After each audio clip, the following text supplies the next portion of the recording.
সুনান আদ-দারিমি হাদিস বিডি ১৯ নম্বর হাদিস অধ্যায় ভূমিকা পরিচ্ছেদ ৪ আল্লাহ তাআলা তার নবীর প্রতি গাছপালা চতুষ্পদ জন্তু ও জিনদের ঈমান আনয়নের মাধ্যমে তাকে সম্মানিত করেছেন তার বর্ণনা ১৯ নম্বর হাদিস ইবনু আব্বাস রদিয়াল্লাহু আনহুমা থেকে বর্ণিত একদা রাসূল সাল্লাল্লাহু আলাইহি ওয়াসাল্লামের নিকট একটি ছেলেসহ একজন মহিলা এল সে বলল ইয়া রাসূলাল্লাহ আমার এ ছেলেটিকে জিনে ধরেছে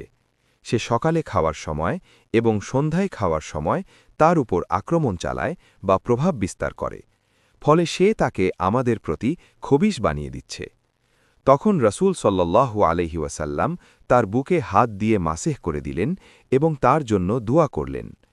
অতপর সে অনেকখানি বমি করল